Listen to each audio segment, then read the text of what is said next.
You want to learn the lesson. You don't want to become the lesson. You understand what I mean? You want to learn the lesson, not become the lesson. So this isn't here about, I'm not here to bash. I'm here to present facts. And when we get those facts, we're able to make informed decisions. So we're here to talk about the 20 reasons. So shall we?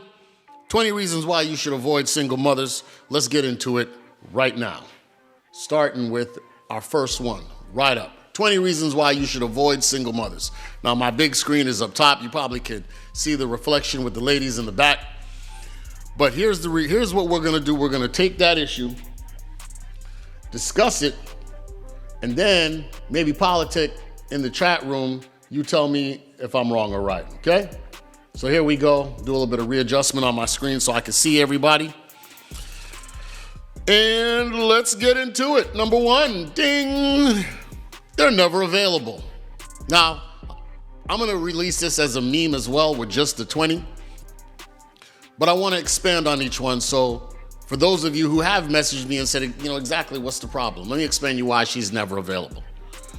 Because if anything happens, let's say you've got a date planned, you've got a limo, you've got dinner planned, all of this stuff. The minute the child sneezes, and I'm speaking from experience, child sneezes, oh, we can't go out tonight. Something's wrong with little Johnny. He's not feeling well. It's a sneeze. We got money on the line here. We're planning a date. Okay. 2 hours later, she's jumping, playing with the kid. I've been on the phone and I'm like, I thought he wasn't feeling well. Well, it was just a bug. Listen, they are never available. Because what do they say? Even those, and the guys, thank you for the screenshots from the dating websites. When those women, the first thing they post is, my mother of 1, 2, 3, 4. My children come first. Swipe. If that's a problem for you, swipe left. They're letting you know from the gate that the child comes first, so she isn't available for you. Between the baby daddy who may piss her off by just saying hello and the children, she's not available. Number 2,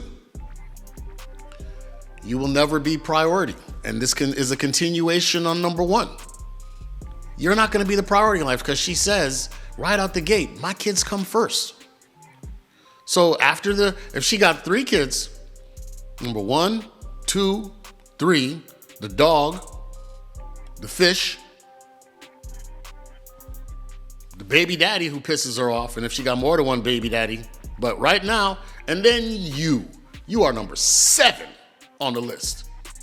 You'll never be a priority because the dog, the cat, the fish, the kids, and baby daddy at least has priority over you. Next, number 3.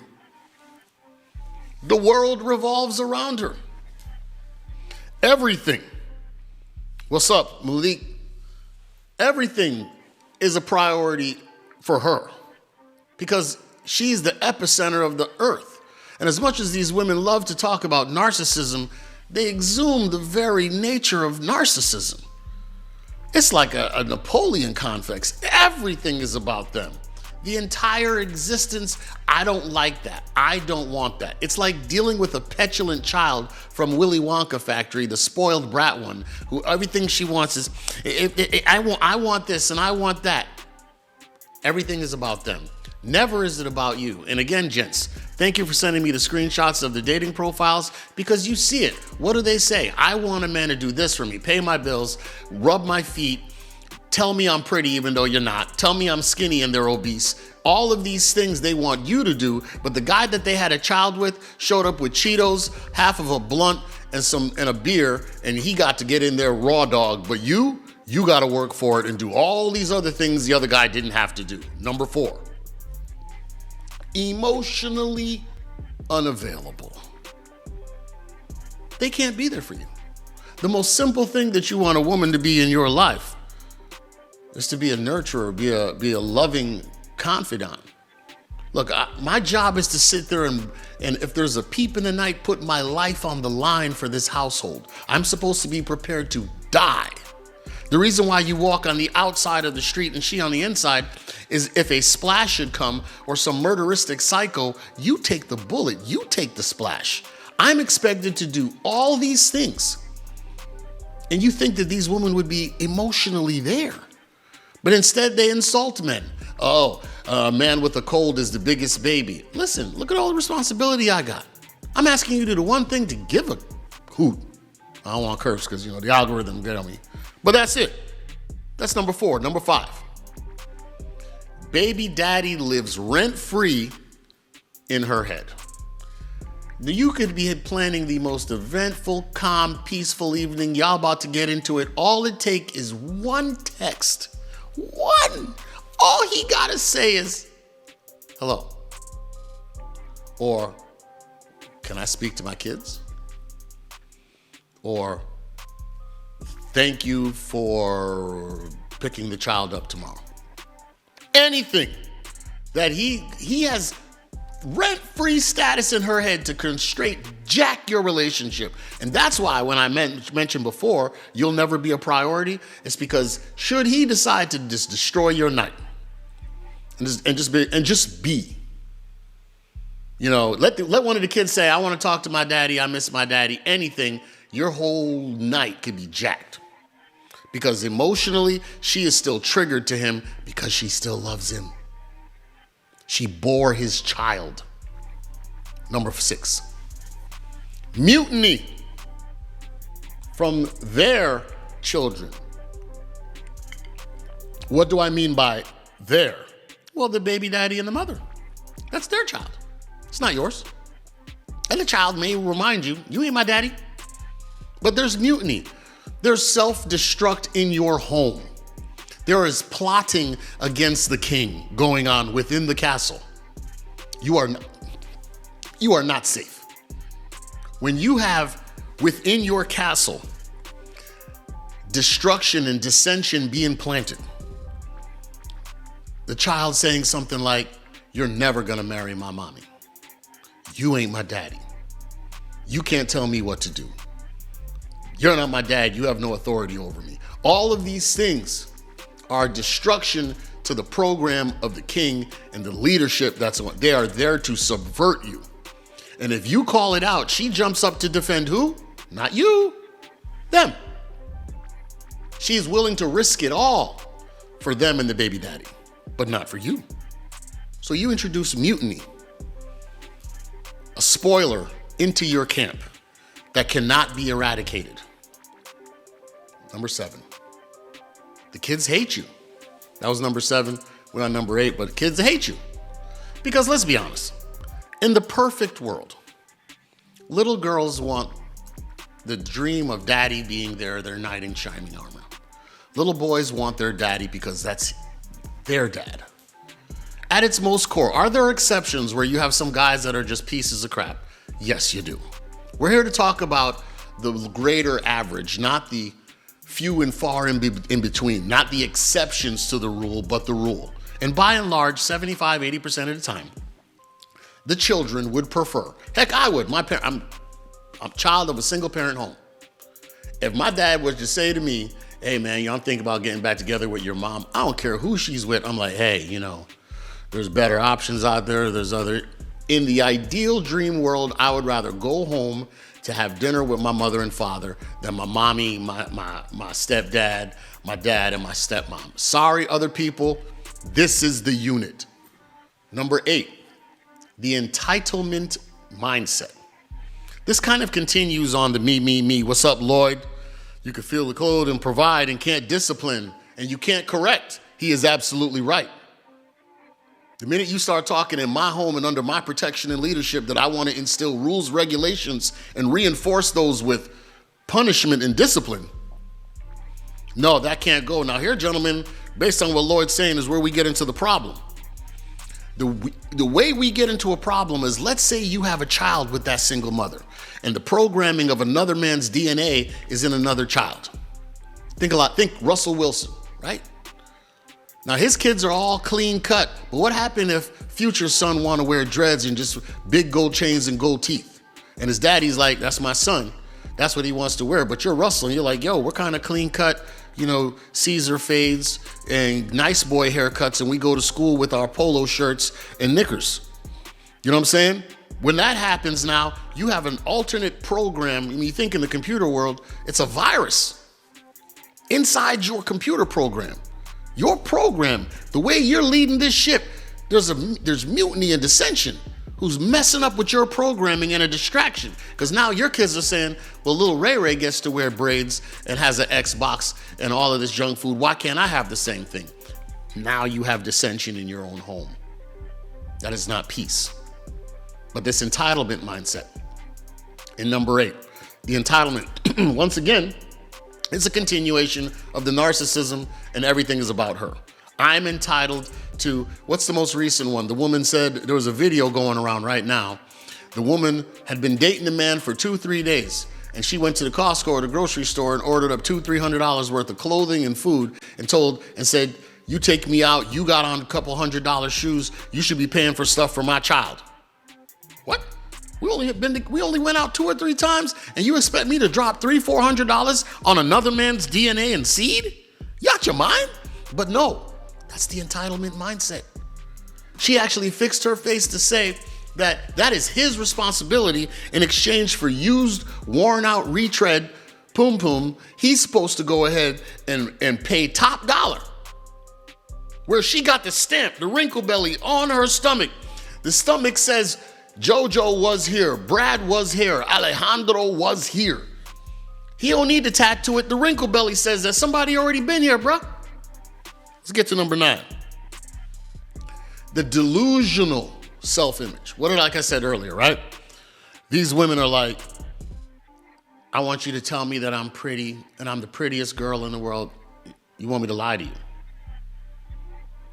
Now you might be, you're cute and you're pretty and baby, I think the world of you, but let's not, like when you overweight and you want me to be like, you're the baddest, most beautiful woman on the world. You're unique. You're one in a million. They're stuck. If you listen to people, you listen to what they say when you're out on a date and you're just even networking, you're talking, you listen to what they say. I'm one of a kind. I'm unique. There's 7 billion people on this planet. There's 150 million plus women in this country. What's so different about you? What make you... You'll never hear me come out of my mouth saying, I'm unique. There ain't no other black man like me. Oh, there ain't nobody else that's bald. No other dudes over 6 feet tall with 10 fingers. There ain't no other men like that. Just me. I'm just unique. Maybe with a name like Gordon Nathaniel, okay. But am I that? No. It's this delusional self-image that they are just like they want the best and the most rare of men. They want 6 feet, 6-pack, 6 figures, all of this provision. And they think that what they bring to the table is the equivalent of all with the glue heads, all of that stuff that they're bringing the equivalent. A man is stepping up fresh face out of the shower, being able to protect, lead, and provide. And if you're asking for him to be good looking, they're asking for a 0.05% type man.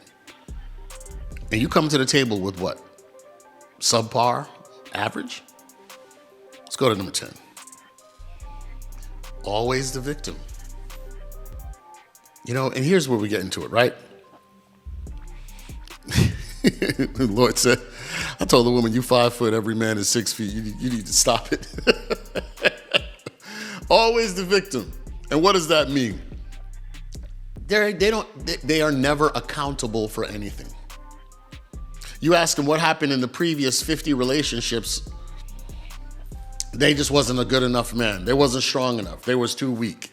They were too weak. They were too sensitive. They were all of these things, but nothing to point the finger at, is there anything you could have done better? Or you were just perfect? Because last I checked, it takes 2 to tango. And for some reason, you decided to, with a man, you push an object inside of a woman.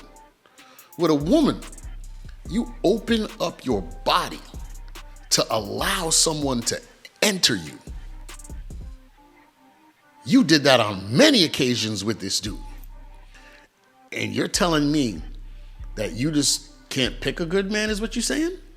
So that means if you're picking me, then I ain't a good pick? Or could it possibly be a combination of the two? But I just love how the modern woman is never at fault. Let's get to number 11. This Dr. Jekyll, Mr. Hyde personality. Lloyd said they want the 1% lifestyle, but not the 1% man. They want a traditional man, but they don't want to be a traditional woman. Do you understand what it means to be a traditional woman? So if that's not what you want, then get on the 50-50 program. And they're like, I don't need a roommate. But then what do you expect men to do when they grab their passports? Dr. Jekyll, Mr. Hyde, these people have split personalities. They will flip out because of the trauma from previous relationships. They're not healed. And it's a window into, there is something wrong with this woman. She has a mental psychosis that hasn't been treated. And she went to a therapist that just told her everything that she wanted to hear, but not anyone who really counseled her and said, you might need to look at some of these issues that you have. And that's where the problem happens. Number 12, drama queen. You see, understand the purpose of soap operas. Soap operas back in the 80s, it was a roller coaster, up and down. So-and-so's getting married, then they're cheating, then they're getting remarried, then they married somebody else, but then all of a sudden they saw their ex again, and then they cheated on the person they just married, and then so-and-so died, and they just got a new promotion, but the company's under attack, but I slept with the owner of the company. It's up and down, but so-and-so died, and then they had a baby and we're happy, and then they had a christening, and then somebody else in the family lost their business and they're homeless, and then, I rekindled an old love from high school. It's up and down. They feed off of the drama. That's why they don't like clean-cut brothers, because you just got a job, a 9 to 5. What do they say? They want the hood dude, they want the thug because it's more exciting. They want the drama. They don't want to just have peace. What do we want? Look, I'm willing to bust my tail every day. I just want to come home to a cooked meal, play with my children, peace. I don't want to argue with you. But they want the drama. 13, dating you to make their baby daddy jealous. See, and I've had that, right? Baby daddy wasn't, I see the brother, I'm like, that's what you picked, right? Okay, that's what you let inside you and let this dude nut up inside you, okay. But then she starts bragging to the baby daddy about what I'm doing. Oh, Gordon owns a couple houses and he invests in real estate. And Gordon does this and he's just such a great role model for our son. You're doing this just to torture and mess with this man and his ego to make him jealous because you mad that maybe he cheated on you or he left you and you want to use me as the comparison factor to hurt him. I got better than you. What does the song say? To the left, everything you own. I'll have another you in a minute. A matter of fact, he'll be here in a minute. Baby. Even the music reinforces the attitude of you trying to incite the baby daddy, get him angry, and then two bulls got to go head to head and fight. Next, number 14, dishonest. And part of this leads into the dishonesty is the inability to be accountable. They'll lie. Because what, they're going to show you who they really are? Yeah, I took him to child support and got money from him knowing that, he ain't got a job, or I used it just to be hurtful. Yeah, I filed a false police report because I just wanted to anger him because I was mad. Right? Look what's going on with Tyrese. She said that she called the attorneys and she said stuff that she may have said stuff or made decisions she said. She made decisions. But it wasn't, she regrets making those decisions. And then Tyrese is like, well, then drop the $20,000 suit, $20,000 a month. Are you going to come up on TV and tell everybody that you regret and lament the decision you made, but then you still in court go through she's like, well, the lawyers have it. You have power. You got the attorneys. You could stop it. You're being dishonest. You're not showing integrity and being real. You lied. So this is where the dishonesty comes in, and they're excused for this dishonesty because I'm a vulnerable woman, victimhood again, right? Here comes number 15. These women carry excessive baggage. And what we mean by baggage is trauma. They say they went to a therapist, but this therapist only reinforced you're beautiful, you're a great woman, you can have any man you want, even if you have 90,000 children, you are better than that and they shouldn't judge you. Your body count doesn't matter, right? So they carry all of this baggage. And here's a statistic. The divorce rate is 50% in this country, right? 80% of those divorces are initiated by women, 90% if she's got a college degree. But wait, there's more. If she remarries the second time, the rate of divorce now goes up to 65% for that couple, and the third time, upward 75%. It's almost guaranteed this relationship ain't gonna last.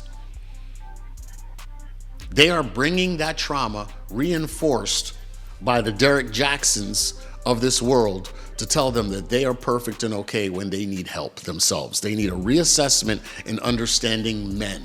All of these therapists talk about men becoming emotionally available. They want me to sit on a chair, on a sofa, sit here and talk 40 minutes about a nail sticking in their forehead, as opposed to put the damn nail out, let's get something to eat, have sex, and move on with our dang lives. We got kids to raise. No, you want to spend 2 hours talking about it. What therapy and these psychiatrists don't do is teach women to think as men do. We are solution oriented, but the therapy industry is trying to effeminate men.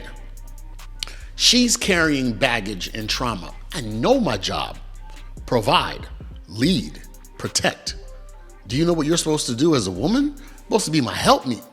I don't need you to be a boss bee and all of this other nonsense. Get yourself in the gym. Make sure there's something to eat at home while I'm forging a path for this bloodline. But they're carrying this baggage and trauma. So the trauma that she had from her baby daddy who cheated on her, if he did, or she was just bored and wanted something fresh and new again, drama. They want the excitement. They feed off of that. Like when they post a picture online showing the back of their ass, talking about, I just came out of the gym. Do you like my gym outfit? I mean, you know you want attention and validation, but they haven't posted it, 3,000 men liking it. Oh, I drink your bathwater. Oh, I'd lick your toenails. They know what they're doing. Let's get to the next one. Number 16. This one is big, gentlemen. This one is big. When you are with a woman who has another child, this is not your bloodline. Not your bloodline. You could sow into this family. But the question I have for you is, again, let's say you live, your investments, your insurance policy, all that thing comes to mind. You pass away and they're reading your will out. She got 2 kids with another bloodline, another seed, and you got a child or 2 with her. And there's $500,000 to split. Where should that money go? Should that go to another man's bloodline? Not your last name, not your DNA? Let's take it back to what's pure. What's Nick Nice said, and keep your mouth shut in terms of the house. Don't argue, I want peace. You're right. But let's take it back. Let's look at, okay, so I was looking to see that.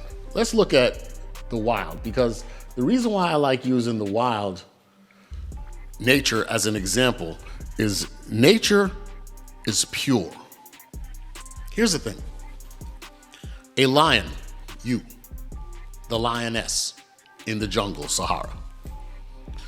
When she has a cub or cubs, she leaves the pack and goes off into the forest, into the Sahara, and raises those cubs till they're about 4 to 6 months before she reintroduces them to the pack, to the other women and the other cubs. One, because even playing with stepbrothers and stepsisters can result in death. They could get hurt. 2, you need to make sure whoever the king is still the king of your pack. Because here's the drill and how it goes in the wild. When you, with a new lion, for example, let's say you got your lion and you got your 3 co-wives and y'all got these 20 cubs.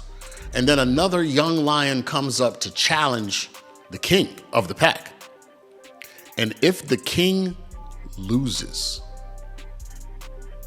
the male cubs better run.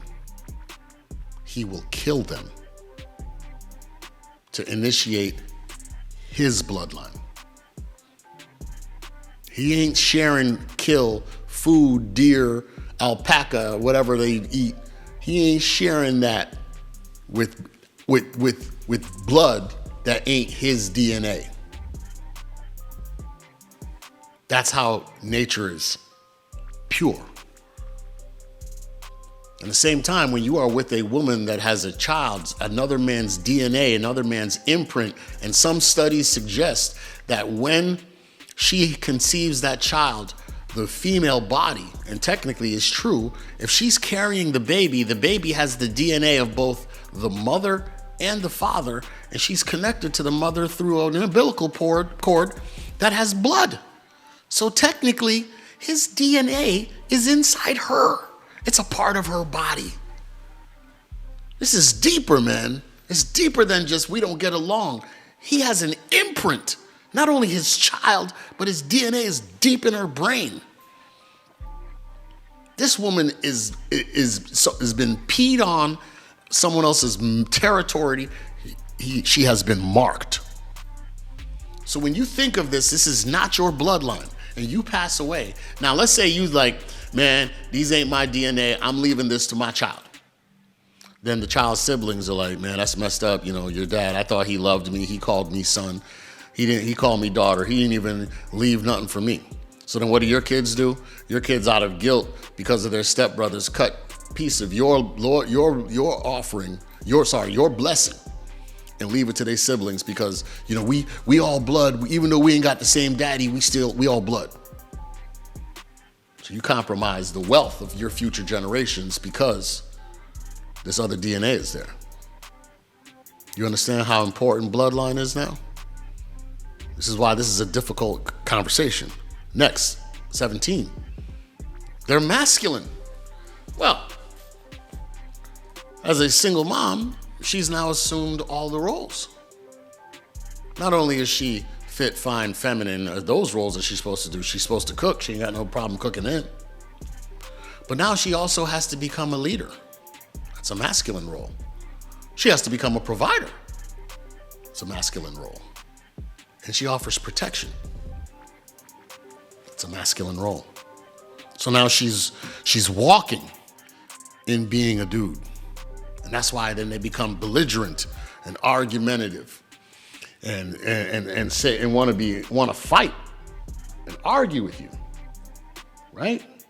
And that's because she has been forced to become masculine. And she's had to accept that role. And that does nothing to help you. Because with her being all mean, I'm here looking and refreshing the page, you know, by me going ahead, hey, what's up, Daryl, Vin Curry? No, it goes to your child in a trust and split differently, 18, 20, and 25 over the last 3 payments. The therapists are their single friends, Torres. Kimya is cracking up. But you're absolutely right. You could put it in a trust, but you're not there. And the question is, what is your child going to do and say to their siblings, right?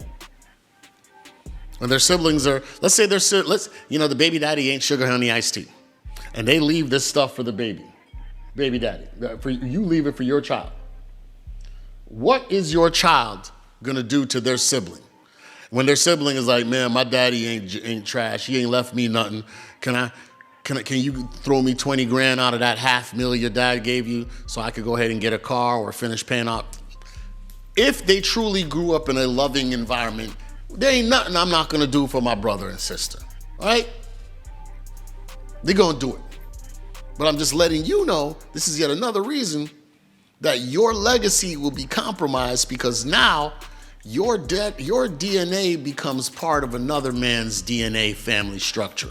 You are not only blessing your seed, but you're working on somebody else. And some may say, hey, that's okay. I don't have a problem. Edward said, just don't date single mothers. That's where I'm trying to get to the point to, my brother. Mr. Bates, the issue is, the question that has been asked of me, that has been messaged to me, what's the big problem with single mothers? and I'm trying to do it. Lawrence said, the psychological profession is a fraud. In fact, they really provide no clear solutions to your issue, only recommendations. Meanwhile, they're entertained with your strife. Right, because what do you call a girl?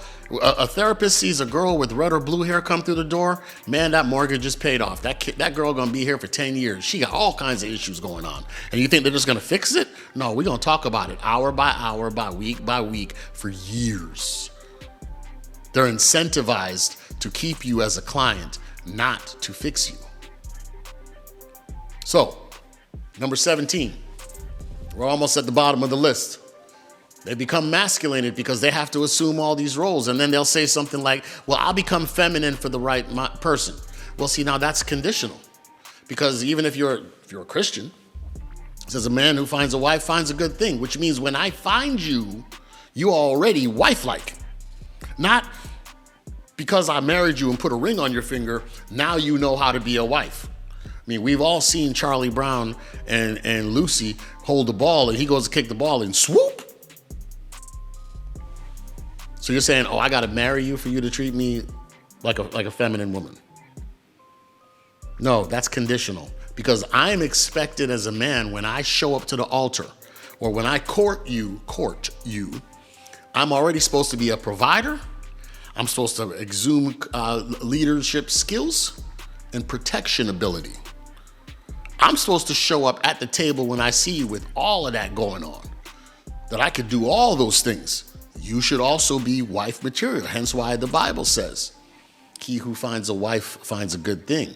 Because in a way, you're like, if she's a wife, she's married. But you get what I'm saying? They're saying is that she's exhumed the qualities of a woman and the characteristics of a wife. It's not conditional. She is. Right? That's 17. Masculine. 18. Financial liability. Okay. I'm on my whiskey. So you step into this relationship, and she says, I make 100, 200 a year, which we know is the exception, because the average is more like 45, 50. But let's say she's doing well. She's like, you know what? I'll use an example. Met a woman. Hey, I really want a relationship, Gordon. You're the kind of guy I want to be with. And I'm just like, we're just playing and having fun. I'm not thinking, I told you I don't want a relationship. She says, I make $200,000 a year. And I don't want to be managing money. That's the man's role. I just want to cook, clean, and be happy. And him manage my money. And I'm like, this is interesting. Okay. She's like, I'm just tired of not having money. Red flag. What do you mean by you tired of not having money? You making 200 and you have a kid, right? Yeah, he's in high school. He'll be out of the house. So where's all the money going? 200 a year? Where's all the money going? Your house ain't all that. Well, I pay for him to go to private school. And I'm like, okay, private school is about $50,000, $60,000 a year. Okay. What else? Well, I put money away so that it covers his college as well. So when he graduates from high school and college, he has no debt. I said, so let me understand this right. You coming into a relationship and you asking somebody to manage $200,000 that really doesn't exist, because you're spending all of it on another man's seed, not mine, not contributing to our home, not contributing to our future. Instead, you want me to come in and rescue you while you're allowed to take the household money and put it into another DNA outside of the scope of this relationship. But meanwhile, all my assets and income goes towards us. How is that fair? You see, she was dumbfounded by that. Didn't want to hear that. Thought that I'm giving you 200. I said, actuality, no. I said, no, sweetheart, you're not giving 200 of anything.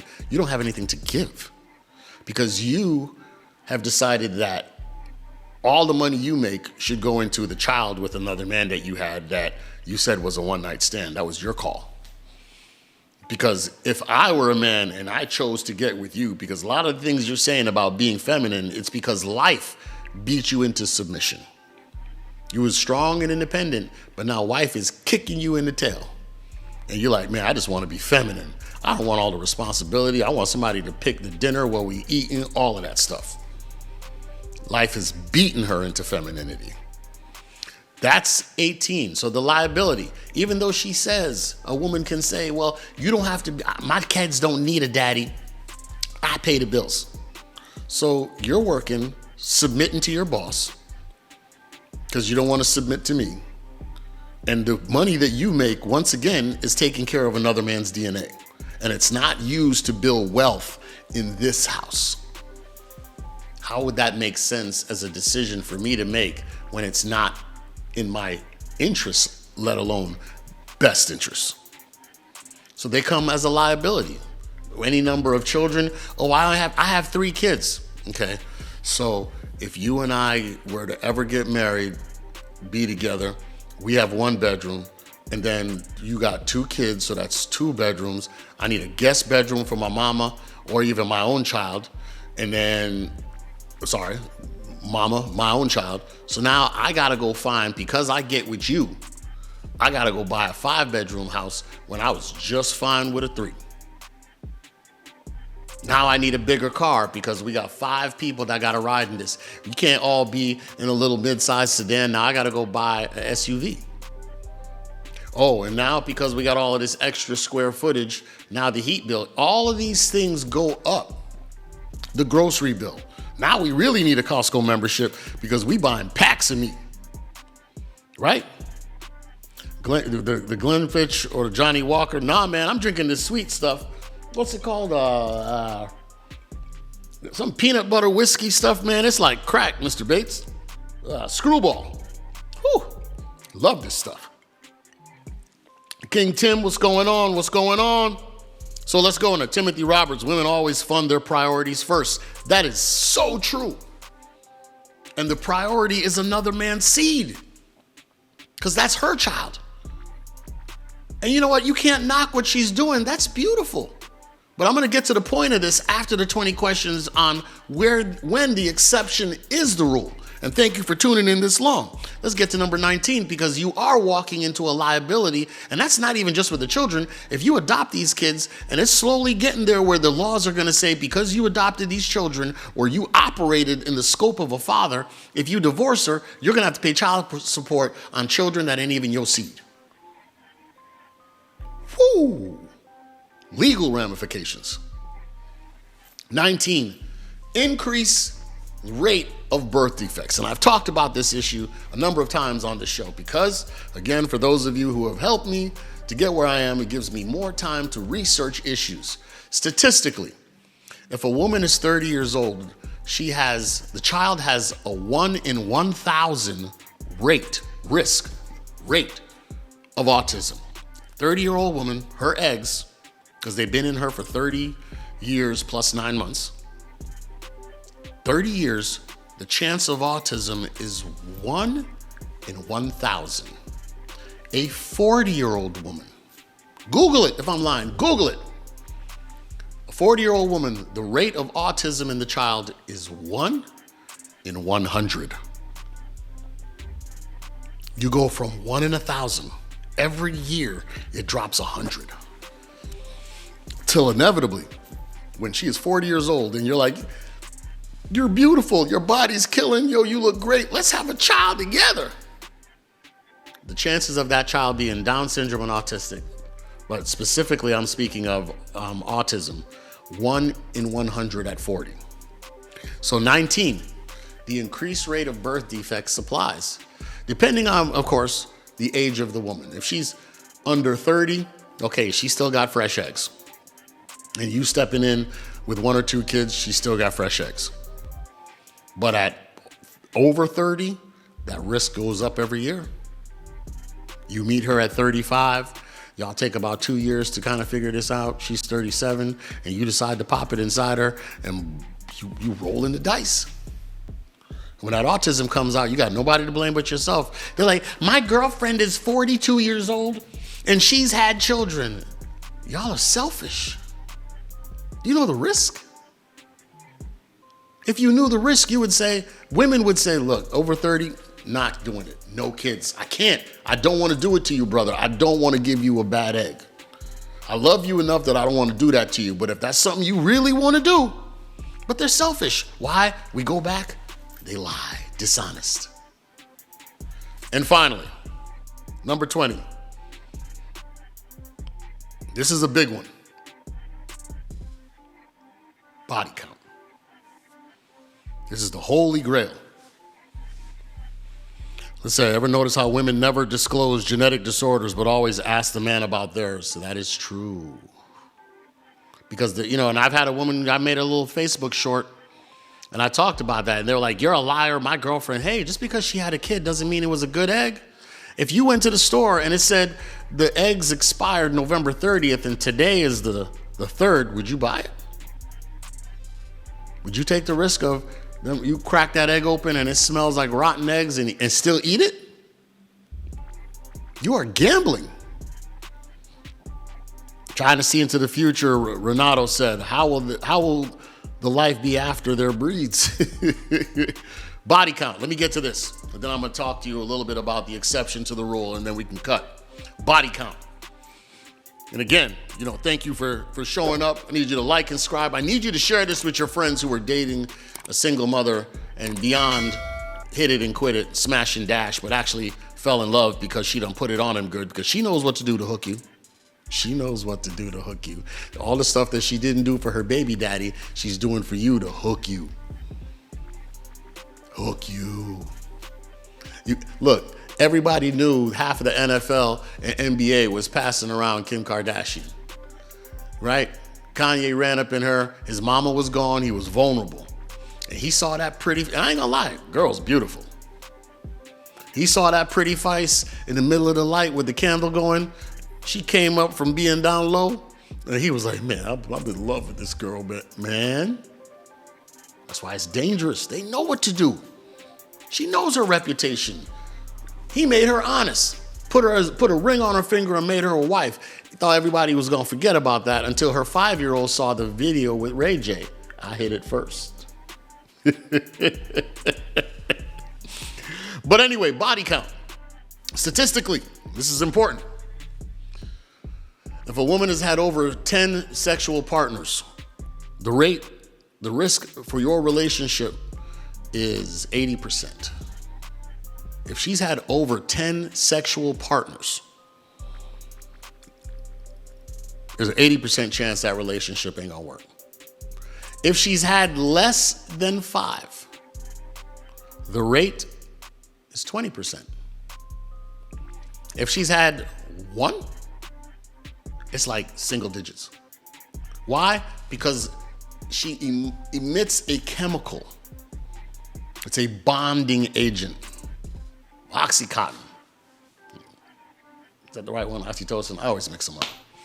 She emits a chemical during sex, at orgasm. It's a bonding chemical. Doesn't even know it, but all of a sudden she bonds to you. She's synced with you at this point. She's breathed your oxygen. I had a 80-year-old woman tell me one time, she said, back in the day, we knew how a woman was cheating. And I said, how did you know? She said, when a woman has sex with a man, her clock shifts. When it's a man outside of the man she's normally with. She said, when she's laying on her back with her legs open and he's breathing into her, it causes her clock to shift. Man, there's stuff that we don't know about the human body that is so deep. But she was like, because the first thing she said to me, your girl's cheating on you? I said, I don't know. She's like, when's her period? I was like, who pays attention to that? She said, brother, you should know. That is very important. That's a telltale giveaway. One of 3 things you should look for. But if that clock shifts and a couple other things play out at the same time, she having sex with somebody else. Body count. The higher the body count, the higher the risk. You are risking your life, your finances, your future, and above all, your peace. Because of the body count. It matters, and it's the holy grail for women. If she tells, whatever number she tells you, multiply it by 3. It's like the federal government. We cutting 3 million, they're cutting 10. You know what I'm saying? You know what I'm saying? You got to pay attention to that. Body count matters. So when you hear these idiots talking about, oh, Gordon, why would you want to be with a 20-year-old, 25-year-old? When you add all these 20 items up, you come to the idea and the resolution that the older they are, the more the trauma, the more the body count. When she says she breaks up with her man and she's going to find her peace, she's going to get her whole phase in. And she's going to bump that body count by 5. One night stands to celebrate the divorce, a couple this here, a couple lonely nights there, and then they're getting run through on every dating site. It's a kid in a candy store. And now her body count is over 10, and every time she meets you, she's comparing you to 10 other dudes. And of course, you were her best. You were better than everyone else. You were larger, you lasted longer, everything. You think she's gonna tell you, well, it was so-so. Brad, Tyrone, and Alejandro ran a threesome on me, and all 3 of them was longer than you. You think she's gonna tell you that? She knows your ego is fragile. She gonna tell you what you want to hear. That she ain't never been with no other man. That it wasn't like the connection that she has like she has with you. She gonna call you a king. You're my king. They don't know loyalty, man. So, now for the ladies. Thank you, Troy. Oxytocin. Appreciate it, brother. So here's the issue. I gave you 20 reasons why you should avoid single mothers. And I gotta admit, like the ladies say, there's an exception to every rule. Have some people been successful being with baby mamas? Yes. Have some couples worked? Yes. The exception has applied. But what I'm telling you is if you meet a woman and you're deciding that, man, she ain't like everybody else, man, and I'm gonna marry her. I swear, every time I see a guy post online about he's getting married, I'm like, man, another one bites the dust. Another homie gonna crash and burn in 5 years, poor thing. Man, and all the women are like, yes, you secured the bag, you're so good. And I'm just like, why? It's a piece of paper. Why marry in the United States? Go to another country because the court is gonna tear you a new one. So anyway, there are exceptions to the rule. But that exception better be able to answer those 20 reasons why I shouldn't. She better to say why she won't be available. Why she will prioritize you. Understand that what I didn't say earlier is this.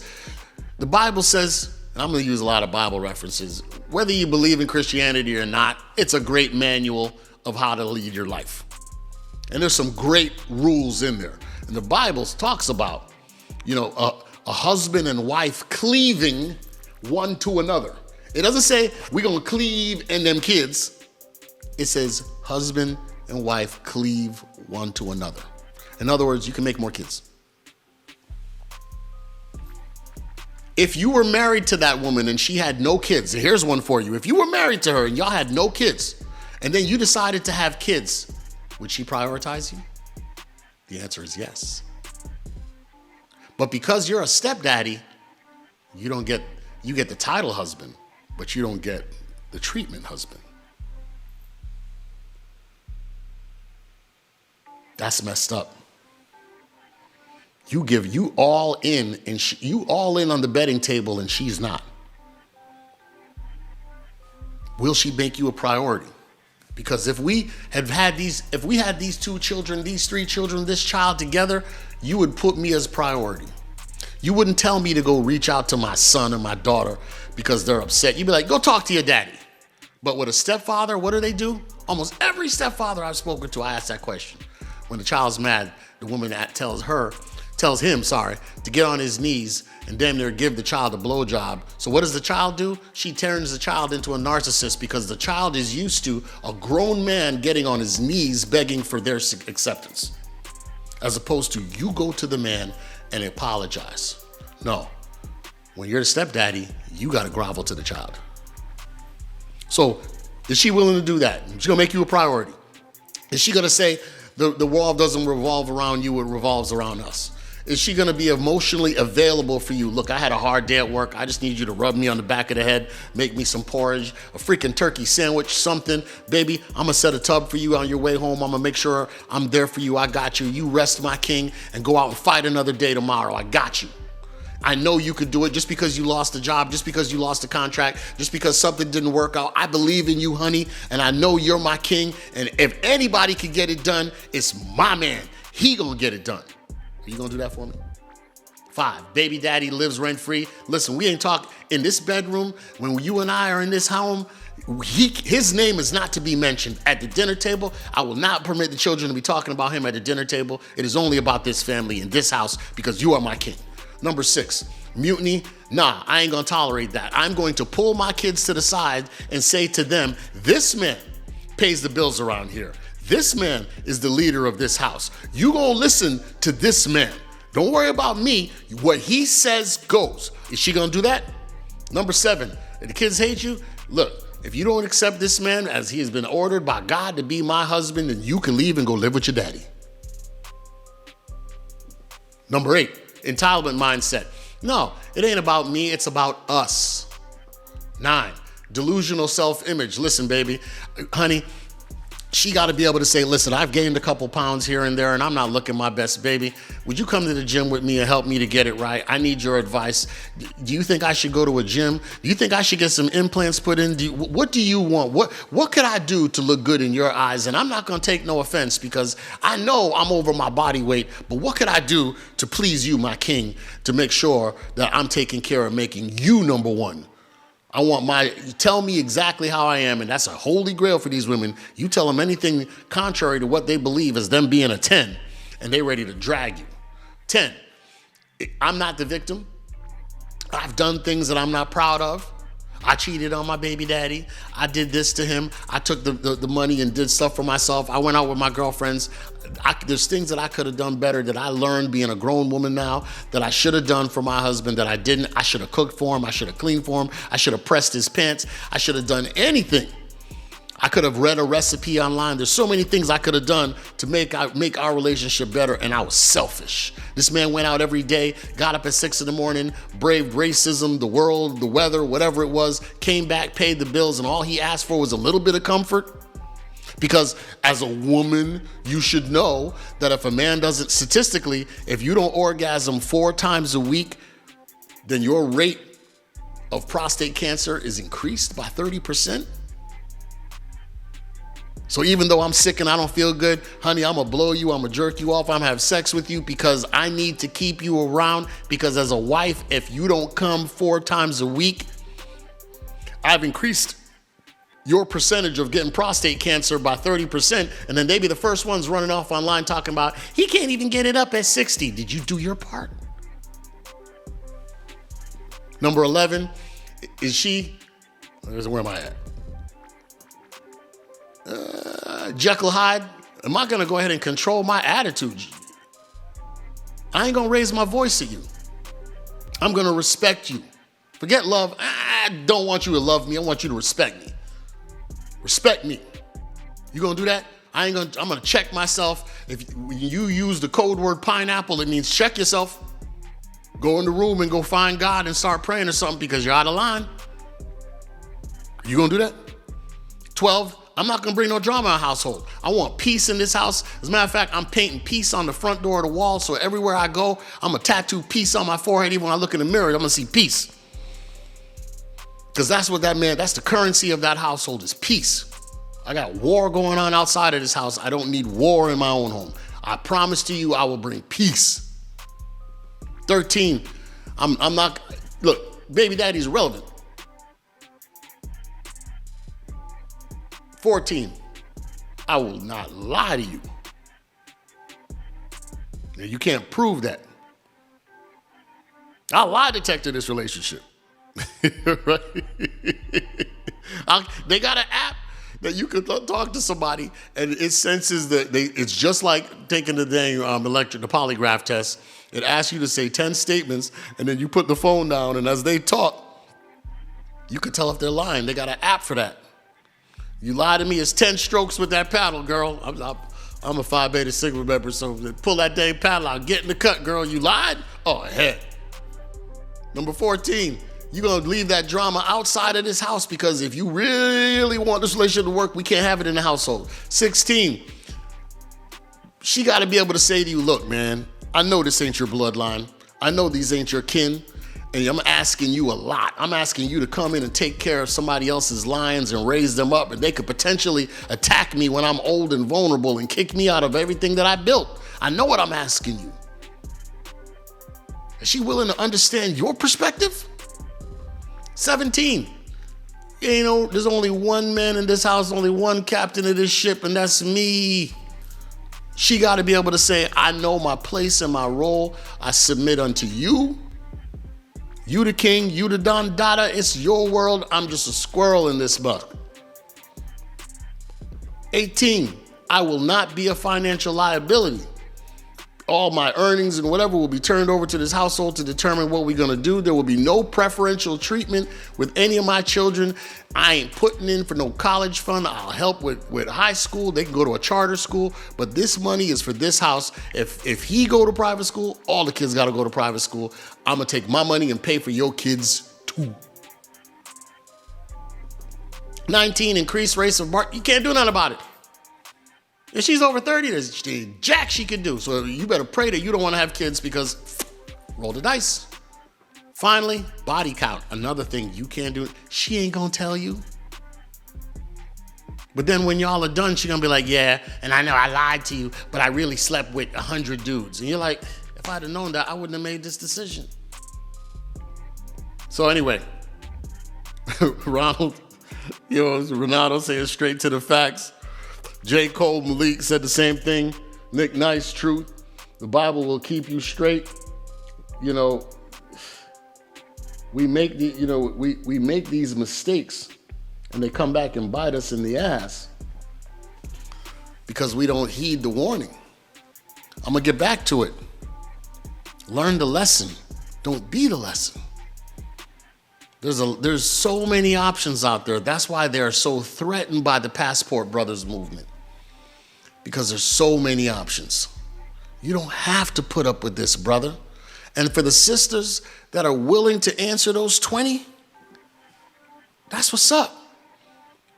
Because I know some of y'all exist, but you have to understand from the man perspective what you are asking him to do. You're asking him to lay it all on the line for you. To be completely vulnerable and get destroyed in a court system that is unfair to him.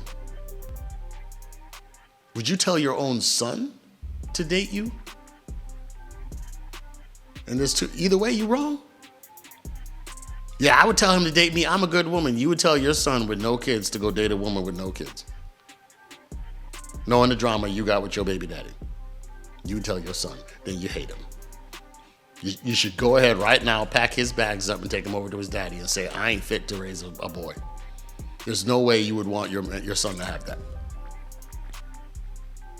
There are more options in this planet.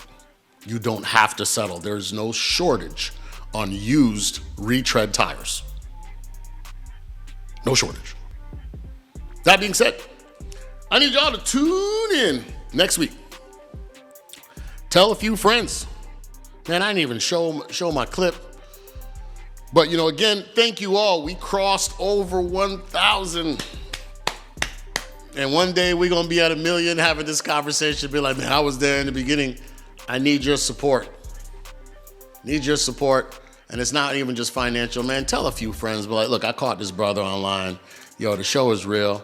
Man gives us statistics. And it's all based on, this show is about love. Bringing people together. And letting women understand, like this, stop listening to these Pied Pipers of feminism telling you everything you want to hear. That's not even of God. That ain't natural, what you asking people to do. That ain't normal. I'm saying let's go ahead and be that for one another. But understand where we're coming from as men. It's a lot you asking, and you don't have to do anything. But I got to come in with all of this. But a guy, Tyler Perry got dragged. saying, you know, what's wrong with the average Joe? Average black man, average white man, average man. Dude that makes 50 grand a year probably love the heck out of you, girl. But you complaining. You left for 20% when you had 80% at home. Because every time you talk to some of these women, and I swear, baby mamas, half the time I'm dragging them. I'm just like, you know what, skid my balls against their forehead and keep it moving. Because I'm like, there's no way she could answer just those 20 questions in the affirmative. They can't. They're so caught up in feminism and hatred of men. They hate men, they want to be men. And then in court, they know they're wrong, but they still push it. They'll call the police on you to kill you. They're so mad at you. So that being said, tune in next week. Toxic reality show. I don't know the topic, but we're going to bring the heat again. Trust and believe we're going to bring the heat. Black Wall Street, love the show. What's up, fam? Thank you. Take them to 1 million, amen? Because then I could do this full time. It'd be nothing but, facts, information, calling in specialists to speak. I'm going to go ahead and do the show again about the lady. They got a book called Your Brain on birth control. And it ties in, I think we're going to talk about that next week. It ties in this whole mantra of women saying they want men to be emotionally available, and it's because of the birth control pills. 40, 50 years ago, the Marlboro Man and Apollo Creed was the symbolism of masculinity and manliness. Now, you got some nerdy looking dude with glasses on wearing tight pants, and that's what the women think is masculine. Women are wearing baggy jeans and men are wearing tight jeans now. Completely different topic. Don't let me get started. But we're going to cut. Please tell some of your friends, share the link, tell them to tune in. Watch the show every Sunday at 7 p.m. East Coast. What's up to my family in Africa that's been tuning in, getting up strong. But please share. Let's get these numbers up. It's good information. It's quality information. And I pray to God it saves your life or somebody you know needs to hear this. Is it really worth the risk? And that's the question we're asking. I'm not saying you don't love the girl, but is she worth the risk? And how have you verified and qualified her beyond a big button, a smile? Because as Belle Biv DeVoe said, that girl is poison. We out.